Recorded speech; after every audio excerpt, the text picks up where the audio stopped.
His name is Lindworm Vanitas, the cold-blooded son of a marquis who also happens to be the villain of a certain novel. But somehow our protagonist got reincarnated into the body of this vicious tyrant. When he first woke up in this world, his parents were shocked to see that their evil son was alive, and according to what they told him, he had been unconscious for 3 whole days and nights. For a few days, the protagonist didn't have any memory of who he was, but slowly the memories of his previous life started surfacing. He remembers that in his previous life, he lived in a big city with towering skyscrapers. He also remembers being a nerd otaku who spent all his time reading novels, and one of his favorites was a story about Lindworm Vanitas. In that story, Lindworm was feared by all and notorious for enslaving heroines and forcing them to serve him. But fortunately, toward the end of the novel, the protagonist eventually defeated Lindworm and freed all the heroines. Then, at the very end, Lindworm himself was enslaved and eventually died a lonely, painful death. While reflecting on all this, the protagonist realizes that if he chose to live the way Lindworm did, he would only be setting himself up for doom. So he refuses to accept this cruel fate, and to prevent it, he gathers a pile of books to search for an escape route. While studying, he stumbles upon the use of magic. However, the only magic the real Lindworm ever used was a basic long-range spell called Light Arrow. But when the protagonist got reincarnated, he was blessed with a magic that people had completely forgotten, and it's not because it was useless, but because everyone believed it was too powerful and was only just a myth. This magic is called Domination magic, and it grants the user the ability to manipulate and control all matter at will. When the protagonist tries to harness this magic, he fails, leading him to realize he needs time before he can use it properly. With this magic, he believes that he might be able to change his doomed fate. The following morning, Lindworm wakes up exhausted because he spent all night studying every magic tome in the house. A hot maid enters his room, bringing him fresh clothes and tea. But as she bends to pour the tea, Lindworm notices that her movements are stiff, like those of an old grandma with osteoporosis. So, being a gentleman, he touches the maid's soft waist to examine why it is so rigid. But the maid nearly jumps out of her skin, thinking he is trying to bend her over, and immediately runs out of the room. Her sudden reaction makes the protagonist start wondering if the real Lindworm had been violent with his maids too, along with all his numerous crimes. But he decides not to stress about it too much,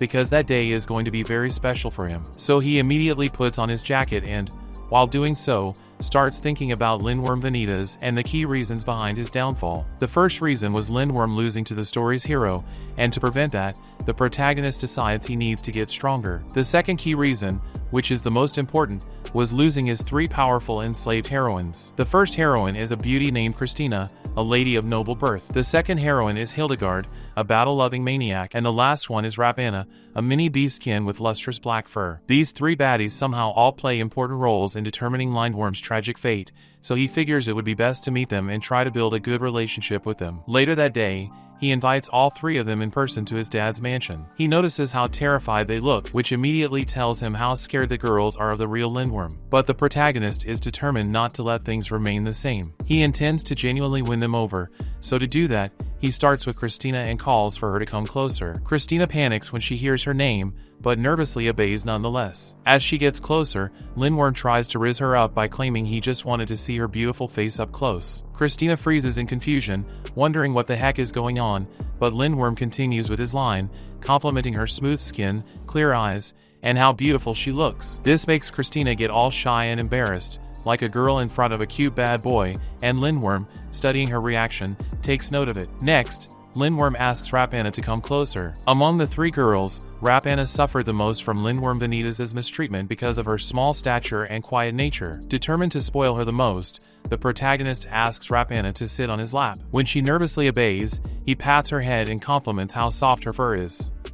Rapana is shaking, terrified to the core. She begs him not to be too rough on her, but Lindworm admits that he still wants to feel her a little longer and then asks if he can play with her tail. Meanwhile, Christina, seeing how Lindworm is all over Rapana, gets jealous. When she can't contain the jealousy anymore, she yells at Lindworm to stop harassing Rapana and then forcefully snatches her away from him. But while this commotion is underway, Hildegard silently observes Lindworm, and after watching him for a while, she admits she is confused. She says her confusion stems from the fact that Lindworm appears strong yet weak, and at the same time weak yet strong. Hearing this, Lindworm silently figures that Hildegard must have instinctively sensed that he isn't the real Lindworm. But before he can say a word, Hildegard asks to fight him to confirm her suspicions. Lindworm agrees, so they head outside to have a mock battle. Lindworm intends to use this mock battle as an opportunity to test out his new power, domination magic. So he tells Hildegard to begin, knowing fully well that as the daughter of a warrior, she is strong enough to beat him senseless. On the sideline,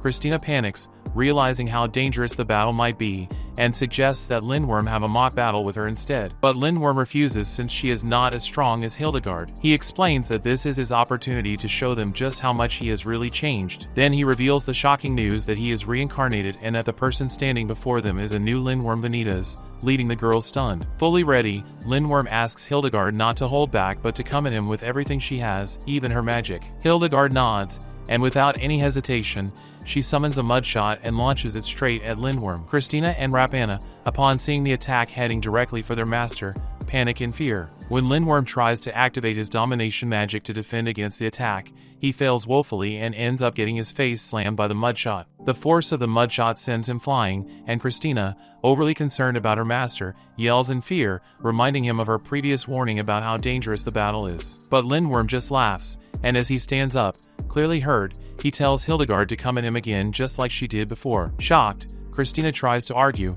but Lindworm asks her not to worry, assuring her that he will be fine. He tells Hildegard to continue, and even Hildegard seems pretty nervous about carrying on with the battle. But she agrees, and as she attacks again by launching her mudshot straight at him, Lindworm this time evades the attack, surprising everyone. Hildegard still doesn't hold back and attacks again, but at that moment, Lindworm manages to activate his domination magic, and using this power, he dissipates the mudshot. Hildegard is impressed when she sees this, and she comments that even though, from her assessment, Lindworm is still weak, he is definitely stronger than before. But Lindworm lets her know that the battle is far from over. He tells her that now he is ready to show her just what he is capable of doing. The girls are surprised that their master wants to go a second round and wonder where his confidence is coming from. But this time around, Hildegard isn't playing around and is ready to unleash her full power. She attacks Lindworm with a powerful mud spiral bomb, but to everyone's utter shock, Lindworm uses the power of his domination magic to deflect it like it's nothing and then charges toward Hildegard. He grabs her by the hand and,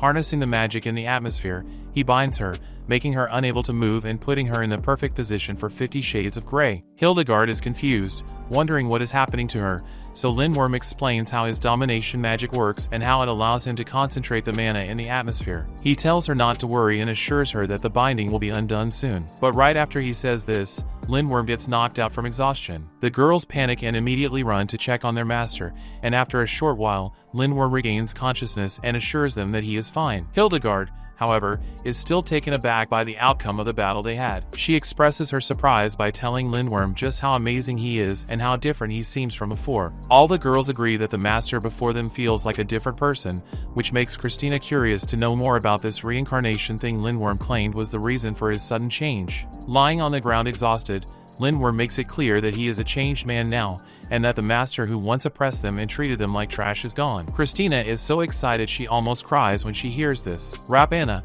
on the other hand, is shocked and still finds it hard to believe, while Hildegard is over the moon. Lindworm tells them that he understands how sudden everything is and that there is still so much they don't understand, but he would like for them to join him. Not long after, Lindworm also reveals the shocking news of his reincarnation to his parents. Even though they are confused at first, they eventually allow him to continue living in the mansion as a Vanitas. A few days later, Lindworm has a private discussion with his dad. His dad comments on how the maids in the house have started gossiping about how much Lindworm has changed. He explains that before the reincarnation, Lindworm used to be a total sicko who went around groping all the maids' waists. While his dad talks, Lindworm doesn't say a word and just silently sips his tea. But deep down, he reflects on how even though everyone sees the original Lindworm Vanitas as scum, he was actually kind-hearted. He only became this heartless beast after he lost his best friend and brother, Noise. Seeing how tense the conversation is making Lindworm, his father decides to change the subject and instead talks about the magic instructor Lindworm had requested. Even though Lindworm had been able to harness the power of his domination magic during his spar with Hildegard, he still feels he is far too weak. So in order to defeat the protagonist, he figures he might need proper training from a real magic instructor. Just then, his father announces that the magic instructor has arrived and signals to the maid to let the instructor in. While the maid goes to bring in the instructor, Lindworm's father, Ernest, explains that the instructor who will be joining them used to attend the same school with him years back. Hearing this, Lindworm immediately assumes the magic instructor must be some old, bald, skilled veteran like Master Ogway, but he nearly gets high blood pressure when the instructor walks in looking like a total replica of him. Lindworm panics and immediately demands to know who the heck this impersonator standing in front of him is. But to his shock, when his father asks the magic instructor to commence the training, the instructor magically transforms into a drop-dead gorgeous girl. She introduces herself as Ashley, and Lindworm learns from his dad that the beautiful Ashley's innate ability is transformation. She can change her appearance to look like anyone and also possesses the ability to mess with reality by creating things that are not really there. His father elaborates further, explaining that Ashley used to be an active member of the Ministry of Magic and had even led a squad that specialized in intelligence and reconnaissance. Ashley gets embarrassed as Lindworm's sweet-talking dad continues to praise her, but that's when the father goes as far as sharing that he and Ashley have known each other for 20 straight years, shocking Lindworm to lifespan far longer than that of humans. He seems too curious to hold back, so when he bluntly asks her if she is an elf, Ashley smirks and tells him that her identity is a secret. But then she lets him know that she is far older than Joe Biden. While silently observing Ashley, Lindworm realizes that she is a girl shrouded in mystery, which makes him even more interested in knowing about her. When Ashley then asks to see his magic, Lindworm agrees and suggests they head to the training ground. When they get to the training ground, Ashley apologizes for rattling him earlier when she impersonated his appearance, and Lindworm admits he did find it strange. Ashley then explains that the reason she did that was because she heard from his dad that he was such a menace back then even the Imperial Magic Academy could not handle him. She then brings up the issue of his domination magic and asks why he is so eager to learn such a spell. Lindworm replies that it's because it's a legendary magic no one has ever mastered. But Ashley cuts him short and asks what he plans to do with it once he acquires it. She then lets him know that he would be hated by everyone if he truly gained that power. Lindworm stiffens when he hears this and immediately asks what she means by saying he would be hated for the power. With a gloomy expression, Ashley uses her own situation as an example, explaining that because of her transformation magic, which allows her to take on another person's identity, people tend to fear and avoid her. She adds that since her magic is one that can easily be used for crime, she understands their sentiment. She then makes it crystal clear to Lindworm that if he starts using domination magic, he is sure to suffer similar treatment as her. So before they proceed, she asks him again if he is truly certain he wants to learn this very rare magic. Lindworm confirms that he does, and as he summons a bright light in his hand, he explains that his reason is simply because he finds magic fun. Ashley is impressed by his desire to learn magic. She comments that Lindworm is quite different from what she had heard about him. Lindworm smugly asks if she is disappointed now that she has met him, and then admits that according to his father, he is nothing but a bad boy. But Ashley refuses to accept that he is a bad boy. She laughs mockingly and warns him to stop pretending to be evil, causing Lindworm to feel embarrassed. To ease the awkward tension, Ashley then admits that she is starting to have fun too.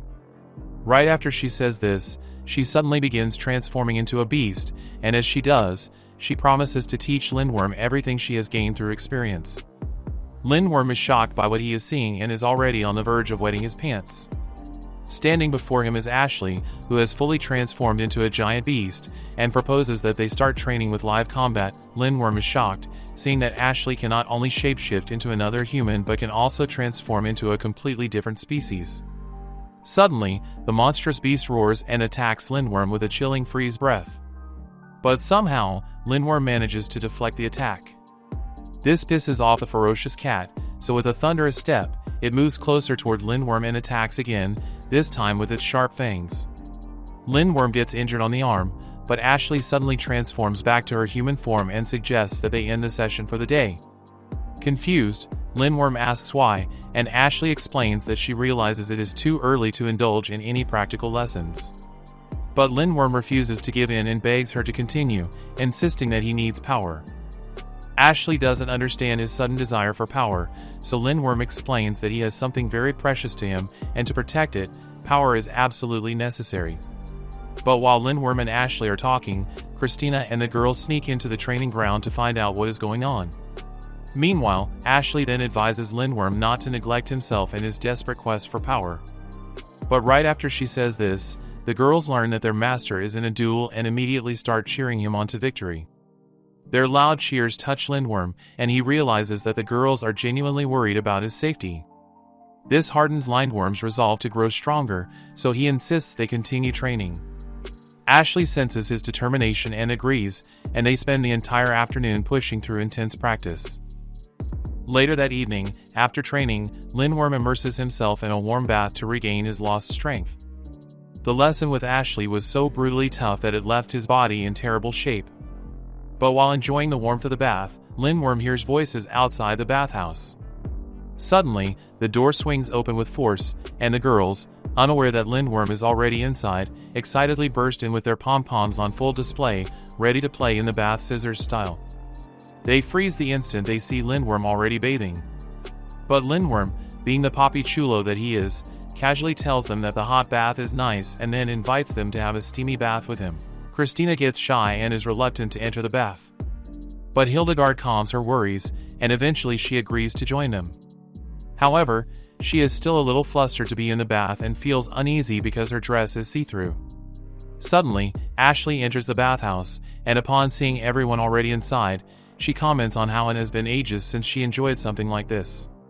Without being invited, she joins them in the bath, and as she sits right next to Lindworm, the two of them start talking about the girls.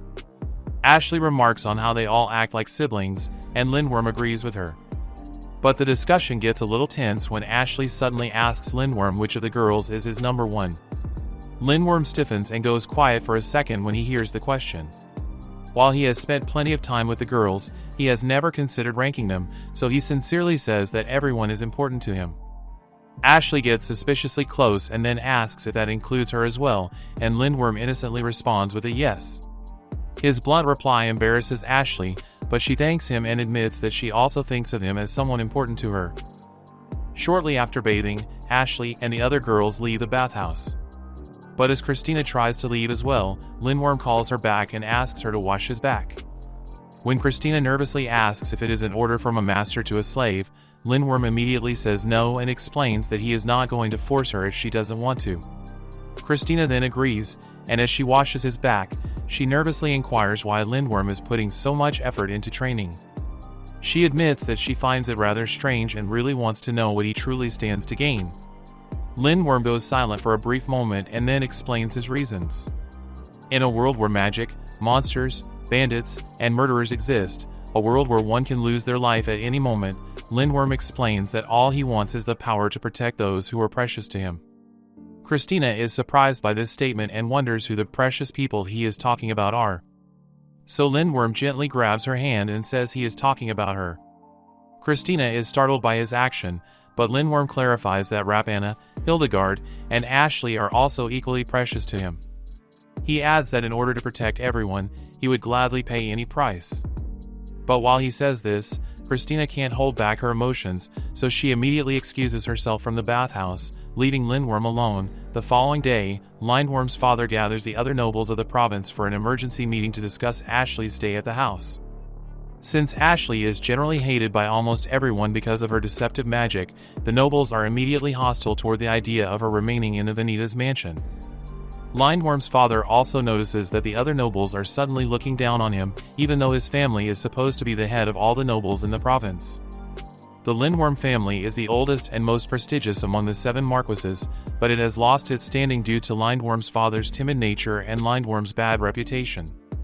If this disrespect continues, the Lindworm family will surely lose its power, and to prevent that, Lindworm's father knows he has to step up his game. So he straight up tells the other nobles to their ugly faces how annoying they are, shocking every one of them. The nobles are confused, wondering why the usually shy Ernest is suddenly acting so confident. But Ernest warns each and every one of them that even though they all don't have a good impression of transformation magic, they should not think of laying a finger on Ashley. He also lets them know that he is aware some of them have been spying on his territory, and he warns them to stop immediately. One of the nobles nervously comments on Ernest's sudden change in behavior and how he seems like a completely different person. Hearing this drives Ernest into deep thought. He has never stood up to the other nobles in such a confident manner before, but his newfound courage is all thanks to none other than his reincarnated son, Lindworm. A few days ago, when they learned about Lindworm's reincarnation and that he was fated to die in the story, Ernest demanded to know how the complete stranger living inside his son planned to survive in this world. But to his shock, the protagonist stated, without fumbling his words, that he planned to live exactly as the real Lindworm had lived, a life where he could do as he pleased. Ernest couldn't believe that the new Lindworm also intended to continue the bad reputation his late son had built, but the protagonist made it clear that he didn't care about bad reputation or causing problems, as his only goal was to get his hands on everything he wanted. He also explained that in order to fight against his fated death, there was a huge possibility he might end up taking some unexpected actions. He then warned them that if they were afraid of releasing another monster into the world just like their dead son, it might be best to unsubscribe him from life right there and then. Lindworm demanded they make a choice right there, either to let him do what he needed to do or to murder him. After a brief pause, Ernest finally spoke up and said he had just one question. With a heavy chest, he asked why the protagonist chose to reveal his reincarnation to them. To him, it would have been better if the protagonist had simply acted like his son instead of putting him and his wife through such emotional trauma. He believed that if they hadn't known the truth, they would have come to terms with the death of their son by now. But instead, they had to suffer with the painful knowledge that their son was dead while still seeing his face sitting in front of them every day. The protagonist didn't answer his question and only stared at him and his wife with an unreadable expression. Even without a single word, Ernest could tell that the person wearing their son's skin was nothing but a monster. That realization pushed him into wanting to change as well, so in the meeting that day, he harshly called out the nobles and reminded them of how, over the years, they had been making rude remarks that he had always chosen to overlook. The mood in the meeting shifts, and instead of the usual arrogance, the nobles are frightened by the new Ernest and immediately start apologizing one after the other for their rude behavior. Meanwhile, later that afternoon, Lindworm is in his room, quietly bothered by something. When Ashley notices the worried expression on his face, she asks what's wrong, and Lindworm responds that his initial intention was to have more fun in this world. He explains that he has been devoting himself to training and hasn't been spending enough time with his slaves. Ashley then advises him to take a break from training and suggests he take the girls out for a day in the city. Lindworm jumps at the idea, so the following day, he takes his harem on a date to the city, where they try different types of street food. But unbeknownst to Lindworm and the girls, some random creepy dude is spying on them. After enjoying a delightful meal in a fancy restaurant where Lindworm had asked Christina to mouth feed him, Lindworm announces to the girls that their next stop will be a blacksmith shop. This is the same shop where the real Lindworm used to order his swords before his death. Upon arriving, they meet a shop clerk who looks shocked to see Lindworm. The protagonist notices how tense the clerk seems, but when he asks the dumb-looking man if he knows him, the man denies it instantly. The clerk introduces himself as Marcus and quickly gets down to business, asking what Lindworm wants. Lindworm requests a nice dagger, so Marcus immediately presents the only dagger they have in stock. Lindworm examines it carefully, and since it is exactly the type of weapon he is looking for, he pays Marcus a generous fee of 10 gold coins. The amount shocks Marcus, who has probably never touched such a huge sum in his life. As they leave the blacksmith shop, Lindworm announces to the girls that their next destination will be the slave merchant. Hearing this, the girls are taken aback, wondering if their master intends to unlock another chick for his steamy harem. When they later arrive at the slave merchant, they meet a busty MILF named Shuka who warmly welcomes them. In the past, Shuka was responsible for selling Christina to Lindworm, so she is convinced that Lindworm must have come to either increase or replace his harem members. But to her shocking disappointment, Lindworm straight up lets her know that he didn't come to buy any slave. He politely asks Christina to step forward, and Christina is terrified, thinking her master intends to abandon her. But Lindworm explains that this isn't his intention, then firmly states that he wants to change the slave contract he has regarding Christina. Slave contracts come in different forms, each representing a different grade. The contract that Lindworm shares with Rapana and Hildegard is represented by the plain black slave collar they wear. But Christina wears a totally different collar, a deep crimson one that represents a far stricter, more complicated contract. The reason Christina's slave contract is different from the others is because she is from a noble family, and unlike the rest, she willingly sold herself in order to provide for her relatives. She was one heck of a slave with a very pretty face, and, given her status as a fallen noble, her value was extremely high, making it difficult for her to find a buyer.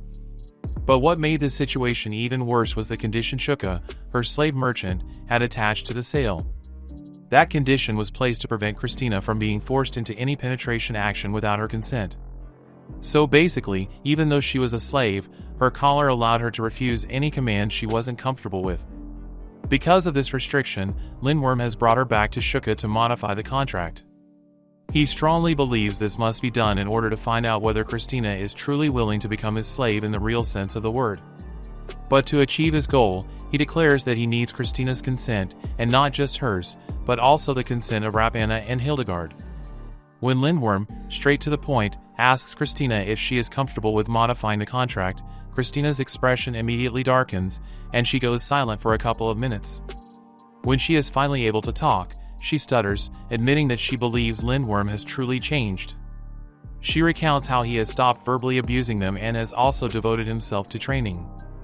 She mentions how he has been considerate toward them, and even though some of the maids in the mansion are still afraid of him, Christina strongly believes they will change once they see how much Lindworm has changed. But right after saying all this, Christina makes it clear that she still doesn't completely trust him yet.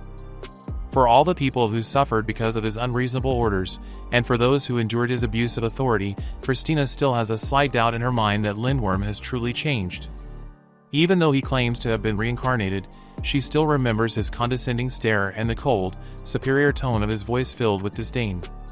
She says she truly wants to believe in him, but for now she is still unable to fully entrust herself to him.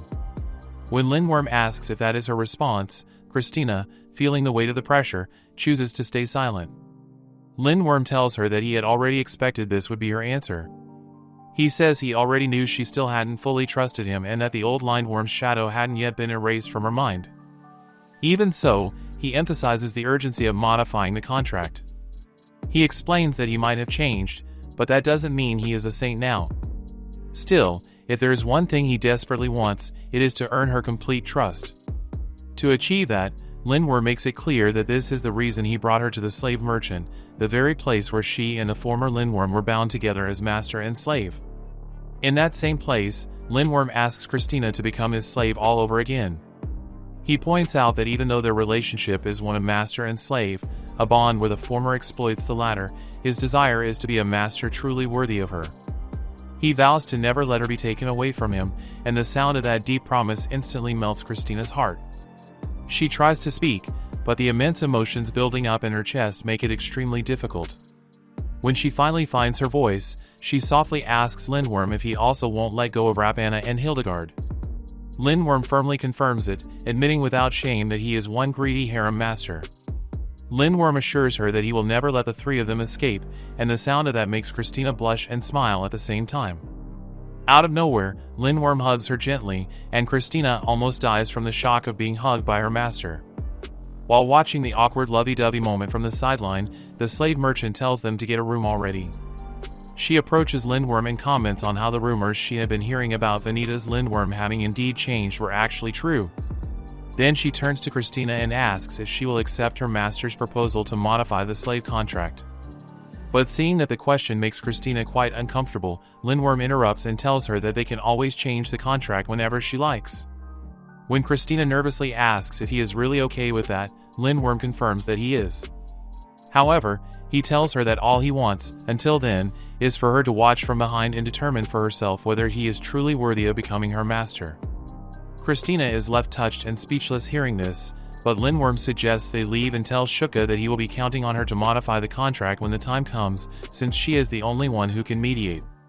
Shuka says she has no problem with that, as long as when next he is coming back, he isn't coming back broke. Getting outside the slave merchant building, Lindworm, being a Nepo baby sugar daddy, proposes they spend the rest of the day shopping, and the girls are thrilled to hear this. But as they are about to go shopping, they suddenly hear voices coming from the alley.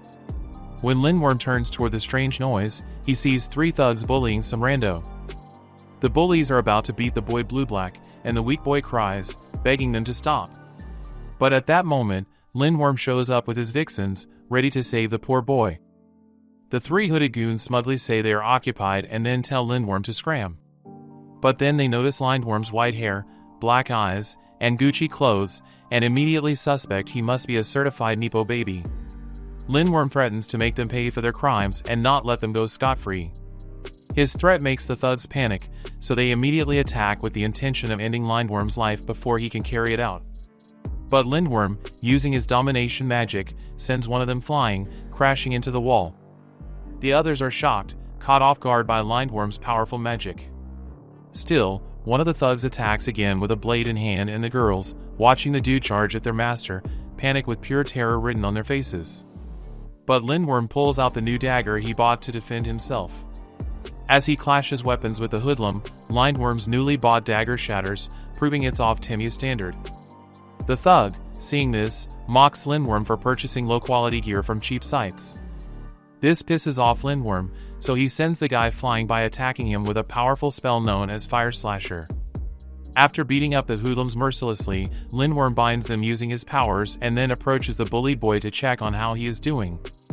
The boy tells him he is fine, so with that confirmation, Lindworm advises him to head home and to be careful while he is at it. Christina, still panicking, rushes to meet Lindworm and asks if he is okay. Lindworm tells her he is fine, then instructs Hildegard to have the guards take away the worthless thugs. Looking at his broken dagger, Lindworm is a bit confused that it snapped faster than he had expected.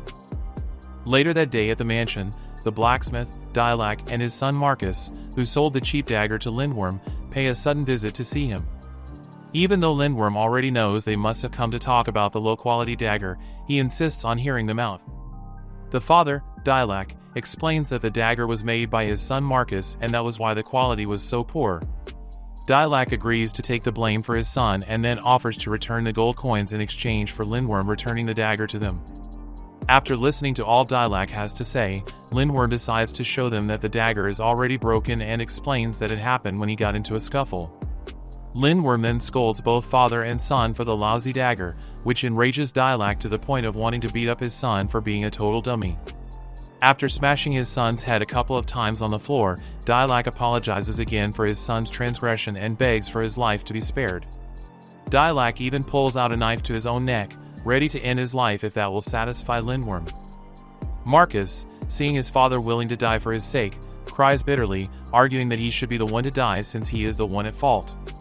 But Lindworm isn't going to allow either of them to die, so he immediately orders Hildegard to take the sword from Dilak's hand before the devil plays a fast one with his soul. Hildegard does as she is instructed, and Dilak is shocked, wanting to know why Lindworm chose to spare him. Lindworm explains that his intention was never to allow Dilak to take responsibility for his silly son's actions. But then he says he would like a proper explanation as to why Marcus chose to sell him a bad dagger. With a tiny bit of anger in his voice, Marcus finally reveals the reason he sold the fake dagger to Lindworm. A year ago, Lindworm had asked Dilak to make a bling-bling sword covered in diamonds for him. Back then, Dilak was the type of blacksmith who only forged weapons meant for real adventurers, but even so, Lindworm had insisted that he make a fashionable weapon, one that could only be used as a showpiece rather than for actual combat. With no choice, Dilak struggled to make the weapon, but ever since that day he lost his refined sense as a blacksmith. This made him lose his ability to craft high-grade weapons and eventually forced him into depression. Marcus reveals that he sold Lindworm the bad dagger so that when he used it in a fight, he would lose and get hurt, and only then would he appreciate the value of a good weapon. Dilak almost resumes beating his bad child again when he hears this reason, but Lindworm silences everyone and simply asks Marcus if he really likes blacksmithing. Marcus nervously replies that he does, explaining that right from when he was a little menace, he had always watched his father facing the roaring flames. With this confirmation, Lindworm does something unexpected. He asks Dilak to surrender his blacksmith workshop to his son. Both father and son are shocked, thinking this must be some kind of cruel punishment. But Lindworm explains that his plan is to appoint Dilak as the personal blacksmith for his father's night order. That means Dilak would have to live in the knight's quarters along with his wife, and since he wouldn't be needing the workshop anymore, his son would inherit it. Dilak is thrilled because making weapons for the knights has always been his life's wish. And as for Marcus, Lindworm tells him that from that day henceforth, he would be his one personal blacksmith. His job now would be to make weapons for him that surpass even those of his father. Lindworm says that would be his punishment and then tells him to remember this every time he swings the hammer. After this declaration, the father and son leave, but Hildegard isn't satisfied, as she feels not punishing Marcus for his silly crime might not have been the best decision. But Lindworm lets her know that punishing Marcus would have been a waste of time, explaining that by not punishing him, he has acquired 2 skilled blacksmiths for himself. Later that night, Lindworm summons Rapana privately to his bedroom. Rapana is shy and anxious, but Lindworm urges her to relax and sit close to him. Rapana obeys, but she almost dies from nervousness. To make the situation even worse, Lindworm tells her that he invited her to his bedroom because he wants them to sleep together.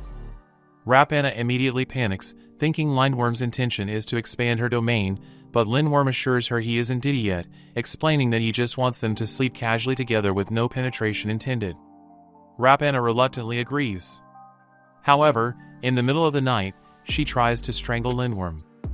But her slave collar immediately activates, causing her severe pain for attempting to assassinate her master.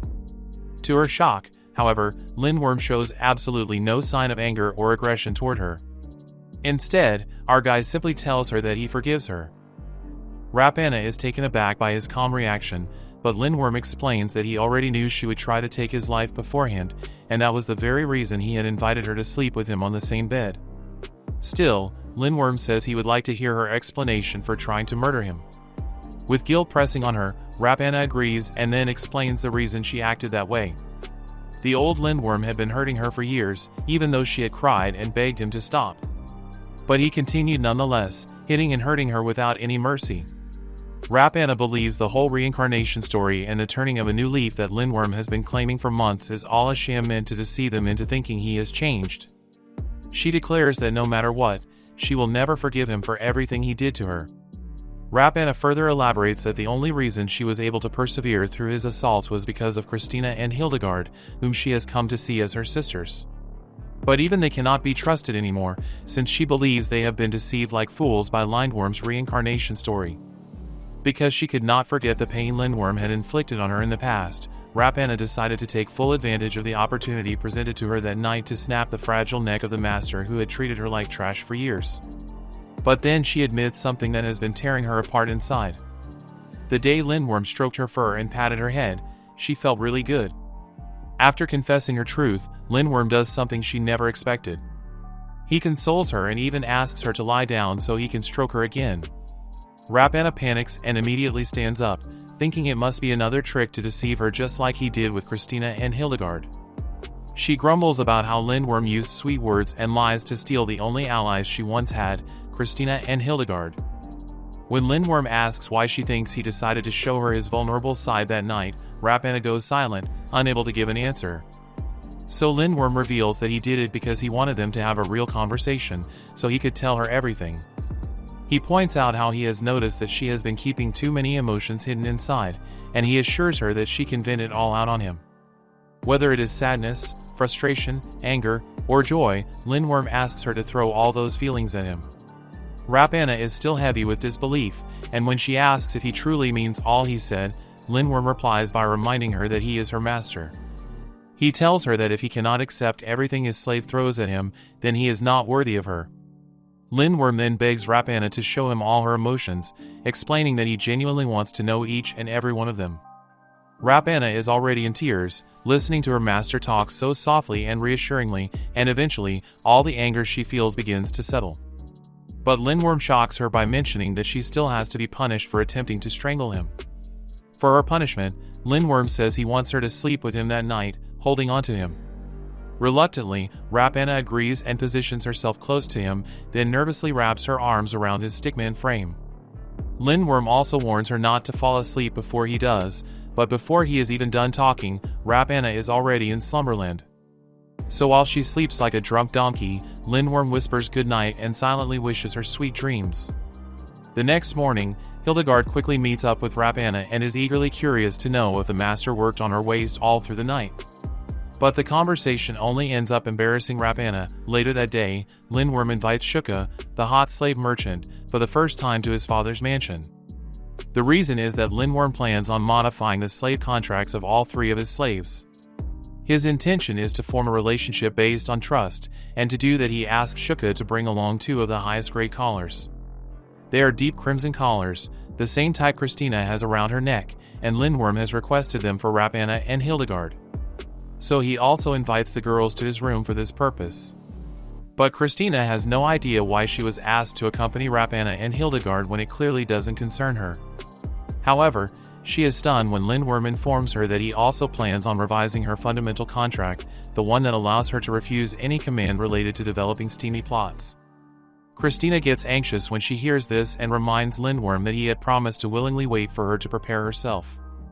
Lindworm explains that he had initially planned on waiting for her to make a decision, but since it looks like she was waiting for the next US election before doing so, he decided to take action.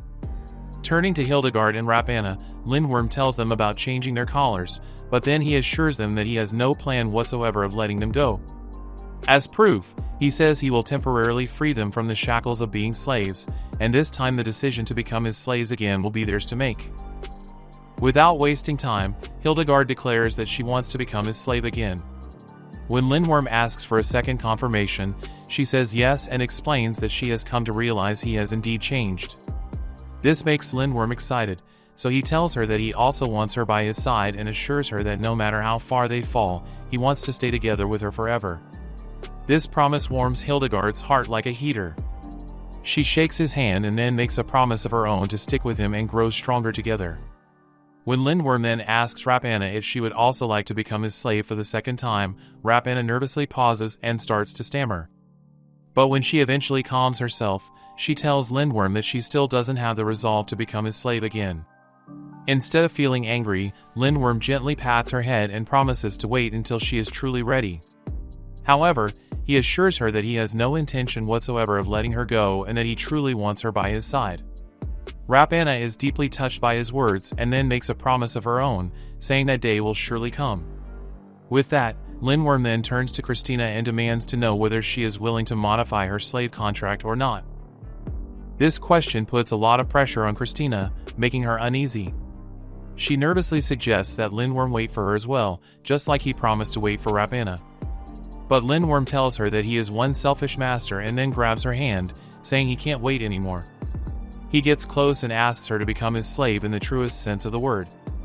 He asks her to give him everything she owns, including her soft cheeks, and Christina, already blushing hard with trembling knees, agrees and says she would also like to be by his side. To commence the slave contract releasing and binding process, Shuka suggests they start with Hildegard. She asks Hildegard to stand by her left while Lindworm stands on her right. She begins by trying to release the slave contract, and to do that, Shuka instructs Lindworm to pierce his hand and then mix the blood pouring from his finger with his mana, after which he should touch Hildegard's collar with it. Lindworm does as instructed, and at that moment Shuka releases the slave contract binding him and Hildegard. As a result, the collar on Hildegard's neck falls to the ground, and when Lindworm places the new deep crimson collar on her, a contract of servitude instantly activates. Next is Christina, and before her contract is modified she nervously asks to hold hands with Lindworm, to which he agrees. With their hands joined together like newlyweds, Christina offers Lindworm her everything, and in a burst of aura her contract modifies, giving Lindworm total control of her. That is when it finally dawns on Christina that she now fully belongs to Lindworm, and Lindworm, satisfied with the outcome, thanks her genuinely for accepting him. Flustered, Christina responds by admitting that she is indeed glad to have met him. With everything now settled, Lindworm informs the girls to visit his room that night, shocking them. They try to protest, but Lindworm lets them know he won't be accepting any complaints and that he will be looking forward to their coming. Later that night, Christina, Rapana, and Hildegard enter Lindworm's room wearing silky garments fit for OnlyFans. Rapana is a bit anxious and uncomfortable, but Lindworm tells her to chill, explaining that he only asked her to tag along so she can learn. Meanwhile, Christina nervously takes her spot on Lindworm's bed, while Hildegard looks quite comfortable and ready for any action that might happen that night. But surprisingly, Lindworm wakes the next morning realizing that nothing really happened between him and the girls. Even so, he feels satisfied just knowing that his 3 favorite chicks in the world will always be by his side, and the beautiful girls excitedly confirm this. If you enjoyed the story, smash that like button, and don't forget to subscribe to the channel for contents like this. As always, thanks for watching.